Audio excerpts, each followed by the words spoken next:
દોસ્તના લગ્નમાં દિલ ખોલીને નાચતો હતો. કોક સોદીના વિડીયો બનાવીને નીચે લખી નાખ્યું દેશીનો પાવર.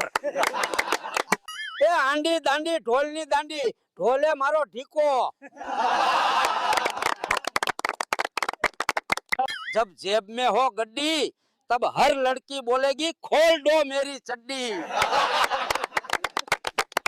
સાવજના જડબા ચીરી નાખે એવા હતા મારા ભાઈઓ. હવે ઘરમાં પૂરી મારે એની બાયુ. શેઠ શીઠા અને દાતરડા ક્યારેય સીધા ન હોય. हमें तो टाढ़ ने लूटा गोदड़ो.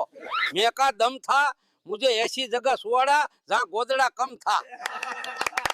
સફળતાની ચાવી અને ઘરની સામે એક સુંદર ભાભી દરેકના નસીબમાં નથી હોતું. શિક્ષક, તે સ્ત્રી કોણ છે જે 100% જાણે છે કે તેના પતિ ક્યાં છે? વિધવા સ્ત્રી. એક છોકરો ટેટુ બનાવી રહ્યો તો રડી રહ્યો હતો. મેં કહ્યું ભાઈ જ્યારે દર્દ સહન ન થતું એવું કામ. લાઈફ સિમ્પલ રાખવાની કોશિશ કરી પણ EMI બિલ્સ અને એક્સ બંધ ત્રણેય અપડેટમાં આવી ગયા. પ્રેમમાં ટ્રસ્ટ એટલો હતો પાસવર્ડ પણ એ જ રાખ્યો. એણે અકાઉન્ટ પણ એ જ રીતે ખાલી કર્યો. ગાજીના ઘોબા અને બાયુના બોબા જોઈને ખબર પડી જાય કેટલી થોકાયેલી છે. બળવા વાળા બળતા રહેવાના, કરવા વાળા કરતા રહેવાના. दो चीजें सबको भाती हैं, बात ऊंची ऊंची और चूची बड़ी बड़ी.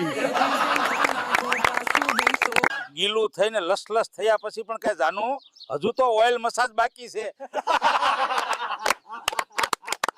પત્ની સાથે સમજદારી રાખો તો સંતાન થાય, બીજાની પત્ની સાથે સમજદારી રાખો તો સમસ્યા થાય.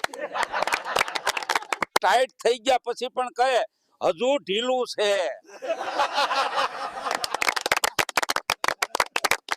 અંદરથી ભીંજાઈ ગયા પછી પણ કે આ તો ફક્ત વરસાદનું ટીઝર હતું.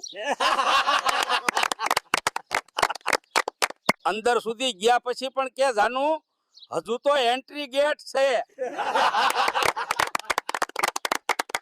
પાછળથી ધક્કા માર્યા પછી પણ કહે આ તો ફક્ત બમ્પર ટચ હતું, નમસ્તે. રાતભર લસલસ કરી દીધા પછી પણ કે સવારે ફરી ફૂલ ઓઇલ ચેન્જ કરીશું.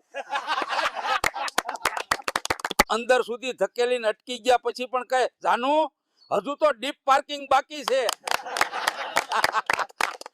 પત્ની સાથે સમજદારી રાખો તો સંતાન થાય, બીજાની પત્ની સાથે સમજદારી રાખો તો સમસ્યા થાય.